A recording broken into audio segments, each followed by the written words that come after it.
Hey everyone, welcome back to Inbound Sales Day. I'm Mike Peachy, Director of Sales at HubSpot, and I'm joined by a very special guest this afternoon. Very exciting. It's Emmanuelle Skala from DigitalOcean, and she's here to talk to us today about building a sales culture. Emmanuelle, welcome. Thanks, Mike. Glad to be here.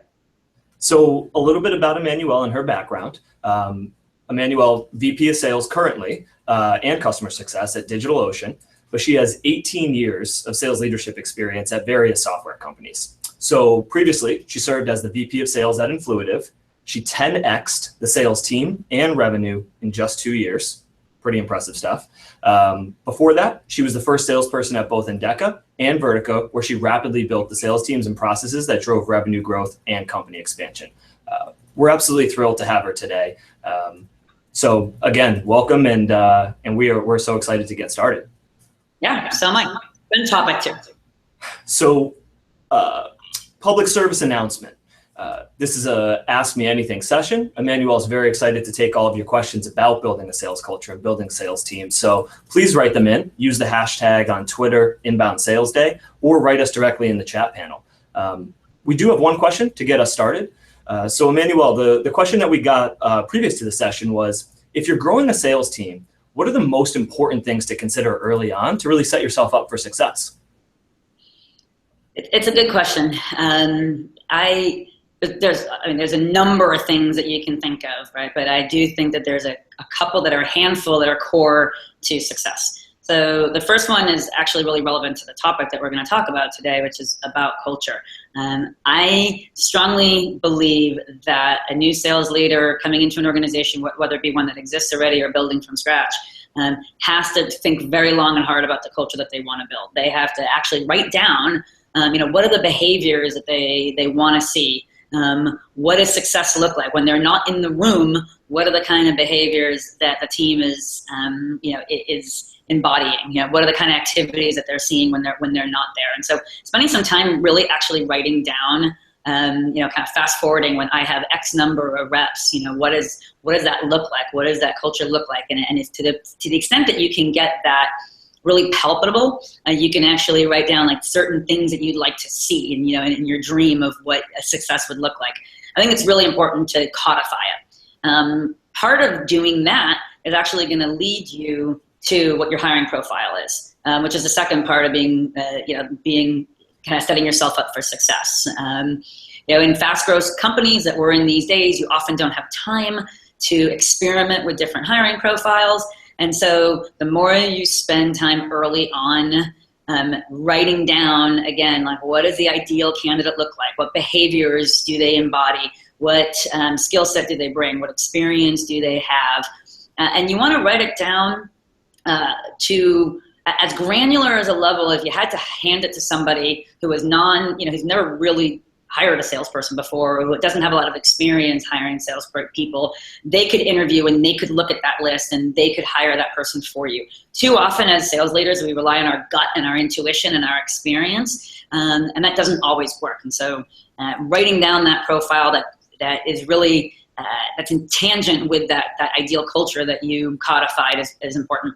And then the last thing is you do have to make sure that both of those things really reflect your core values, because once you build your organization, everybody looks up. Everyone looks to you to embody those values. Everyone looks to your behavior. And if you're not actually role modeling the behaviors that you're hiring for and the behaviors that you've indicated that you want, you're going to quickly lose everything that was written down on that piece of paper.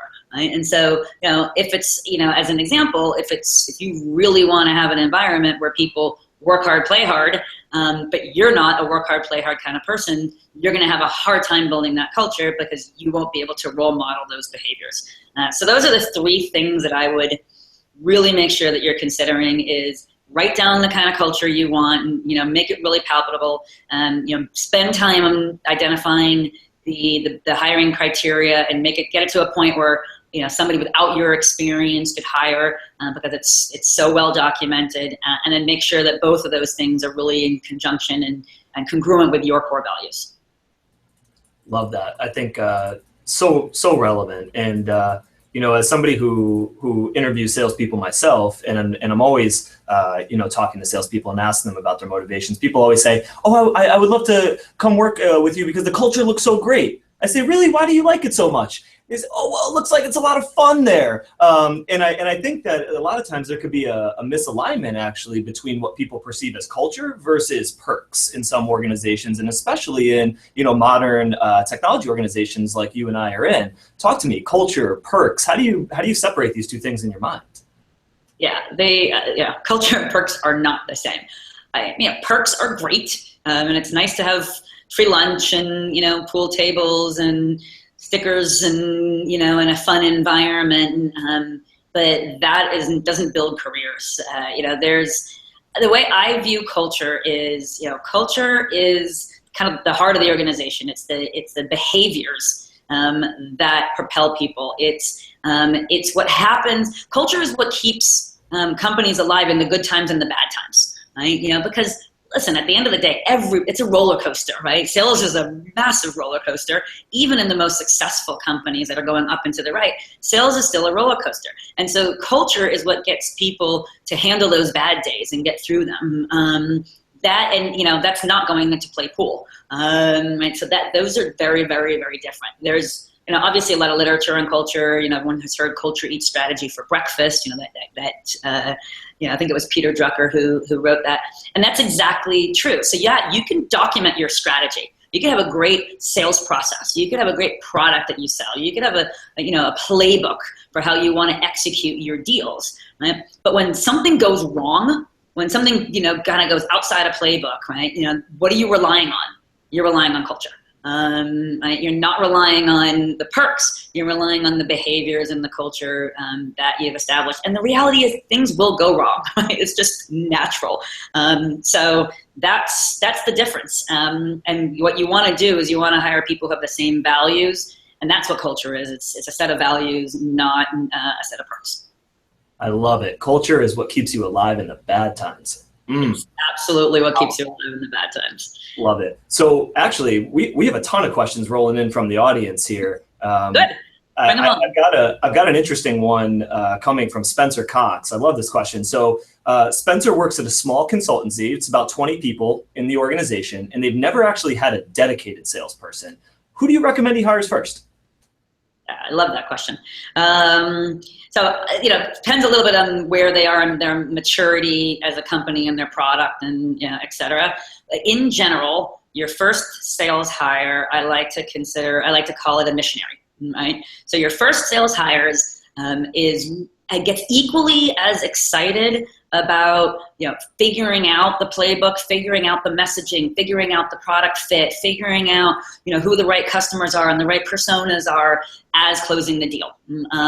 That gets them just easily as excited because your first salesperson, unless you have you really repeated a process without salespeople, which is usually pretty rare, your first salesperson is kind of helping you figure that out. So they have to be part sales, part maybe even like a product management, and maybe even part business development, and they need to believe in the why. This is a Simon Sinek thing. They need to believe in the why and what you're doing significantly more than your 20th salesperson. Your 20th salesperson, you can hand them a playbook.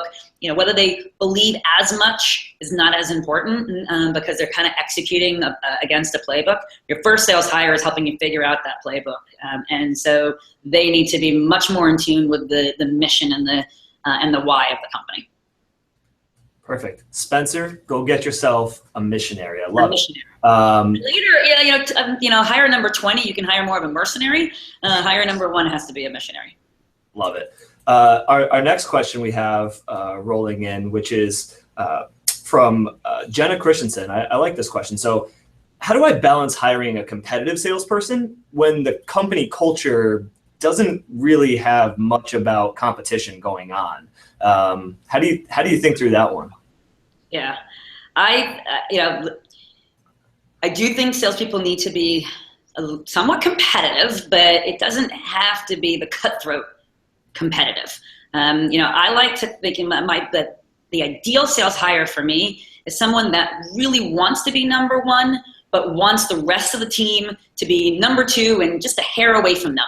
So really does believe in the entire team winning, but wants to edge everybody out. But they're not cutthroat competitive where they want to, they want to be number 1 by 1,000%, and they don't give a shit about everybody else, and they hope that everyone fails. That is not what you want to hire in a team-oriented environment. But you do want to hire someone who has a little competitive edge, but is really willing to bring the team along and is equally happy to spend time, teaching other people, as an example.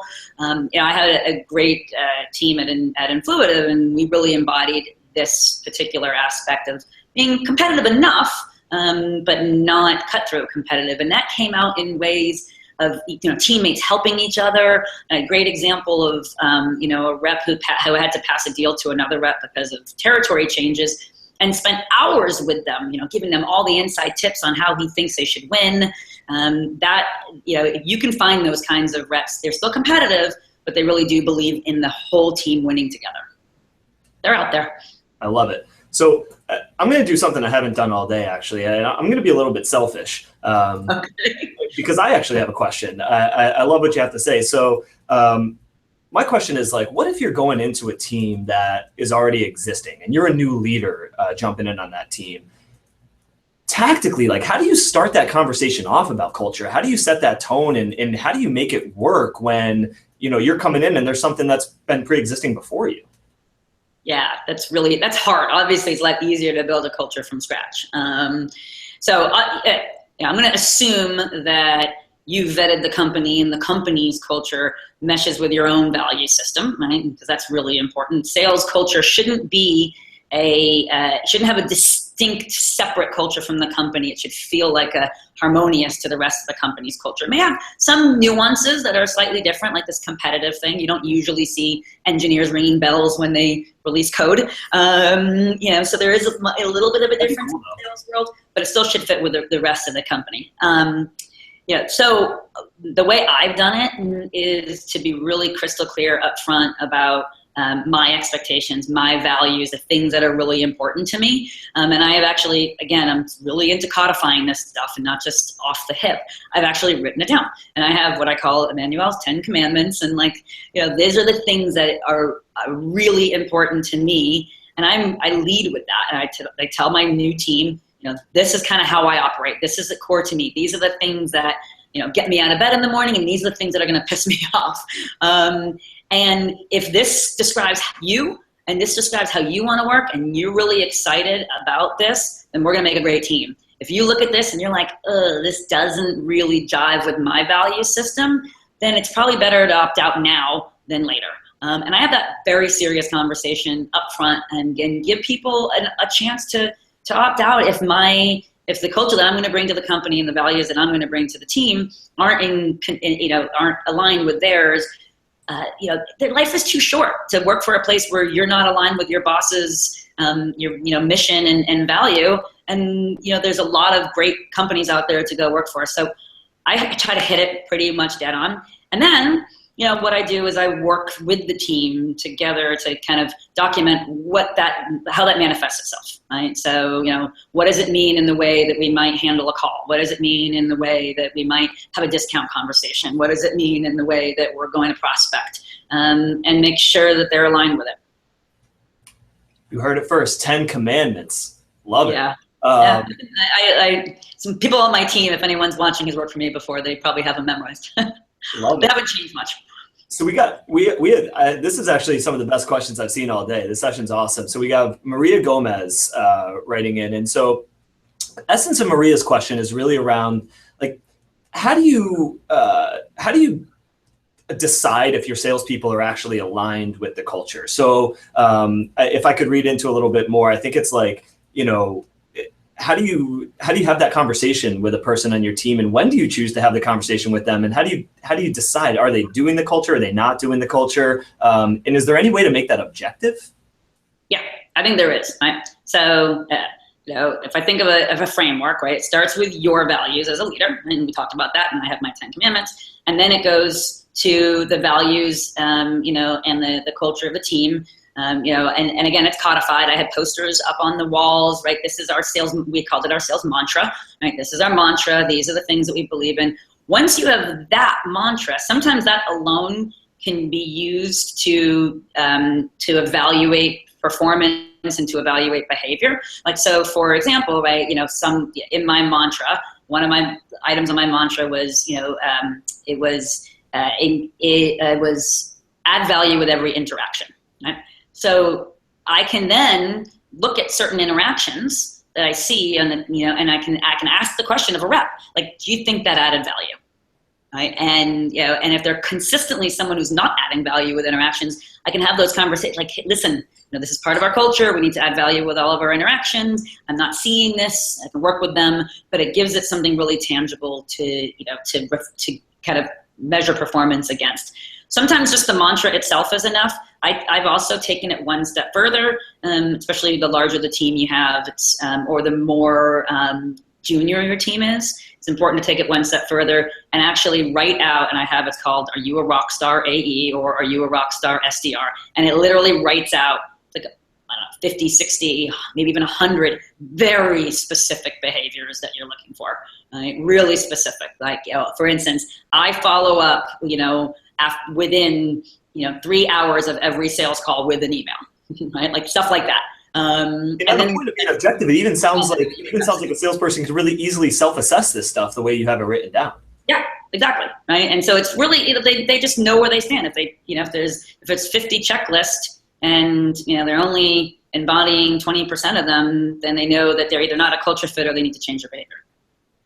Yep. Love it. So one question I'm seeing in here that I love, because this is something that I've always felt passionate about. It comes from Miranda, which is, is there a part of your culture which is, building your newer salespeople to really be sales experts? And how do you go about thinking about taking somebody who's a brand new salesperson and really making them truly great at sales? And how does that fit in with culture? I think today more than ever, right? Because there's been there's been a big shift towards inside sales, right? And so there's been a big shift towards taking, people who are earlier in their career and training them, how to be salespeople. I think including, training and learning in your culture is really, really, really important, right? It was in my mantra, it was we call it never stop learning. It was one of the ideas in my mantra. And so you have to put in, the leader has to put in place opportunities to do training every day if you can.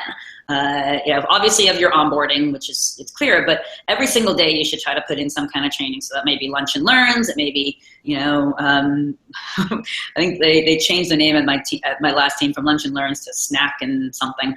So it can be after work. It can be, reading blogs. We used to, share blog posts and videos. There's so much content out there to become a better, a better salesperson.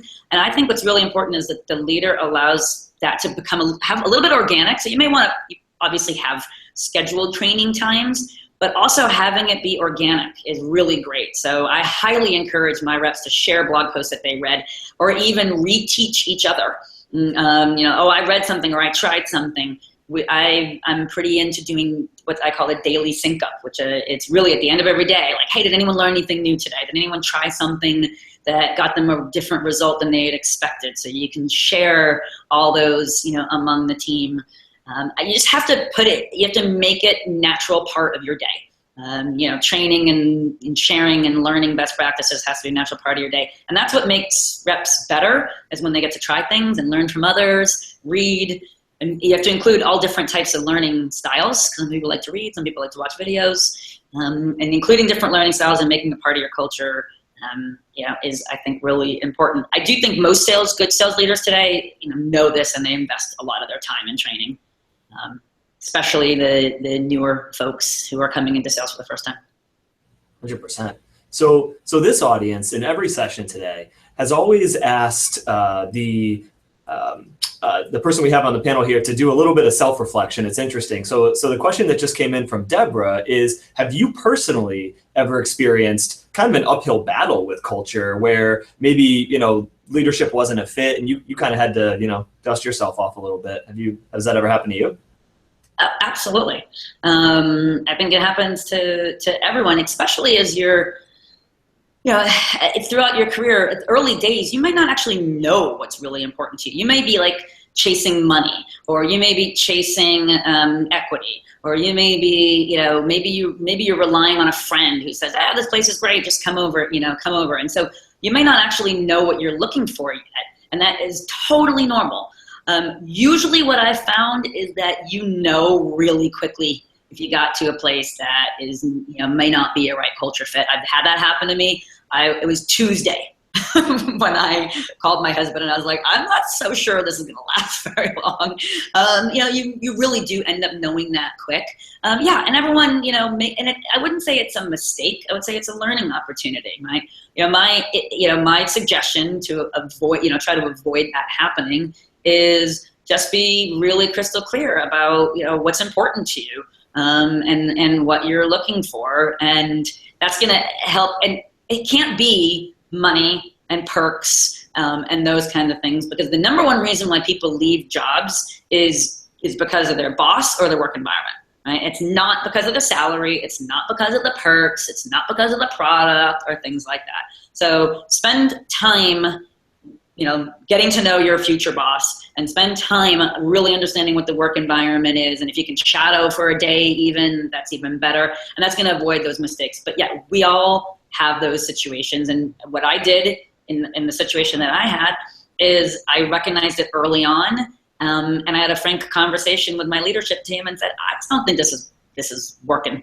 I don't think this is right for me. I don't think this is right for you. And let's just not have this drag on longer than it needs to. Awesome. Well, life is too short to work for a company that you just don't feel like you fit in. Couldn't agree more. Emmanuelle, thank you. This session was incredible. Any final words of wisdom for us before we depart? No, I just, for all those people out there who are earlier in their sales career, just, the sky is the limit. This is great career path for anyone. It's definitely a teachable skill. So just find some mentors out there that you can work with, and I wish you all luck. Well, thank you for your time. This was fantastic, and just so many just true learnings that we pulled out of this. Thank you everybody for tuning into Inbound Sales Day. It was great. If you didn't, hit me up on Twitter. Oh, what's up? I was gonna say, hit me up on Twitter, anybody, if you have any follow-on questions. Drop your hashtag. Do some promotion. Yeah, okay. It's @Skala, ELLESKALA. So feel free to hit me up on Twitter. I'm happy to answer any other questions. Company DigitalOcean, check it out. And I'm hiring. Hiring salespeople. If you're in sales and you're on the webinar, you know who to call, or you know who to tweet. You could also tweet at us any more questions you have. #Inbound Sales Day. I hear we're trending. Let's go. And I hope you enjoy the rest of the day. Thank you everyone for the session. Thank you, Emmanuelle. It was great. Thanks, Mike. Bye. Bye.